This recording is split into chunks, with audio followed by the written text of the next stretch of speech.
Fase dalam siklus project management. Dalam project management ada 5 siklus, 5 fase yang harus dilalui oleh sebuah proyek sampai akhirnya dia selesai dalam proyek.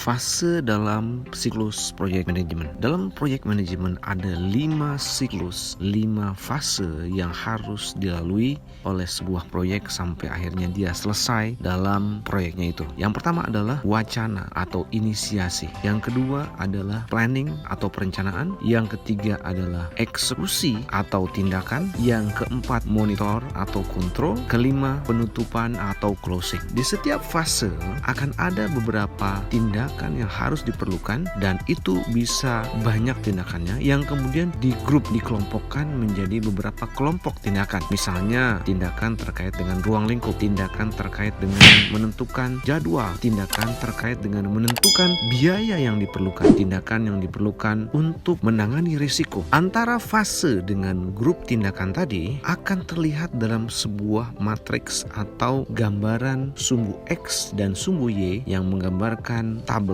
bagaimana hubungannya antara kelompok tersebut dengan tindakan ini. Dan ini dapat dijadikan sebuah bahan, sebuah acuan bagi siapapun untuk lebih mudah memahami apa fase-fase dalam siklus project management dan juga grup tindakannya. Grup tindakan juga bisa berarti tindakan yang harus dilakukan oleh grup atau divisi atau departemen. Contohnya adalah apa yang harus dilakukan oleh divisi sumber daya manusia di tahap inisiasi, apa yang dilakukan oleh grup resiko pada tahap eksekusi. Ini juga akan memudahkan kita untuk melihat apa yang dilakukan oleh kelompok A pada tahap siklus setiap proyek atau dalam setiap fase dari proyek tersebut. Mari kita membuat contohnya. Dalam fase wacana atau inisiasi ada grup tindakan yaitu menentukan ruang lingkup. Apa tindakan yang dilakukan? Yaitu menentukan dan membuat apa yang dirasakan oleh pelanggan kita terkait dengan inisiatif ini, dan kita melakukan interview. Kemudian pada tahap fase perencanaan, apa yang kita lakukan terhadap grup tindakan menentukan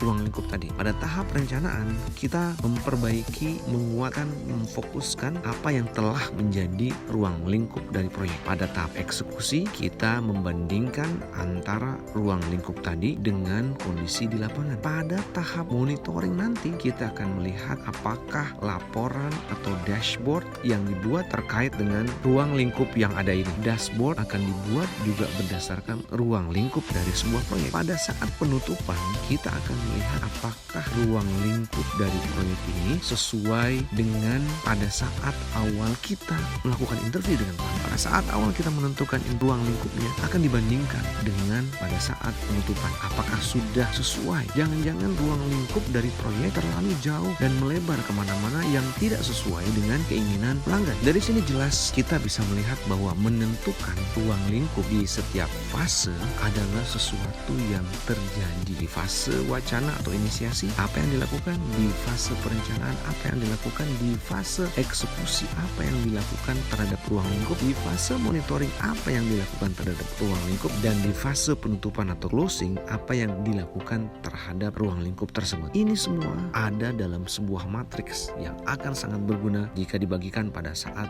melakukan proyek dan juga pada saat komunikasi dengan proyek. Contoh yang kedua adalah ketika kita membuat grup tindakan tadi bukan berdasarkan grup action, tapi berdasarkan grup process owner atau orang-orang yang menjalankan dari tindakan. Contohnya adalah grup sumber daya manusia, divisi sumber daya manusia atau direktorat sumber daya manusia pada saat wacana atau konsep inisiasi sebuah proyek mulai melakukan identifikasi staf. Apa yang diperlukan? Kriteria staf apa yang dibutuhkan untuk proyek ini? Skill apa yang dibutuhkan untuk menjalankan proyek ini? Dari divisi mana saja tim membernya? Pada saat perencanaan melakukan permohonan persetujuan kepada pihak terkait agar semua staf yang telah direkrut untuk sebuah proyek, entah itu dia part-timer atau full-timer, bisa secara resmi menjadi anggota proyek. Pada saat tahap eksekusi, divisi HRD akan melakukan tindakan yang timbul dikarenakan hasil dari analisa proyek, hasil dari analisa problem. Akan keluar tindakan-tindakan yang mana proses ownernya adalah divisi HRD. Pada saat tahap monitoring atau kontrol, divisi HRD atau direktorat HRD akan melihat, memantau apakah tindakan yang telah dilakukan tersebut sesuai dengan hasil ekspektasi dari tim proyek serta para project sponsor. Pada tahap closing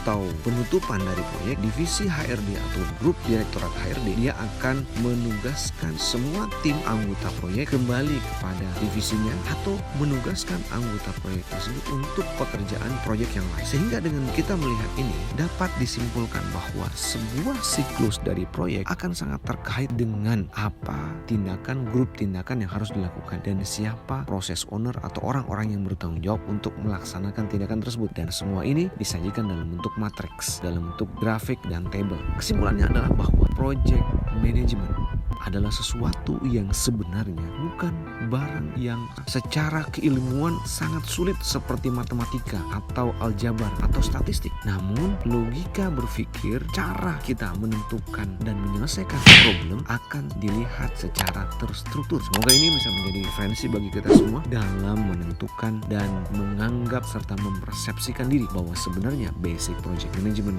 bukan sesuatu yang sangat kompleks dan semua orang bisa menjadi seorang project manager. Terima kasih, semangat. Jangan lupa subscribe, like, comment, and share, dan bunyikan lonceng notifikasinya.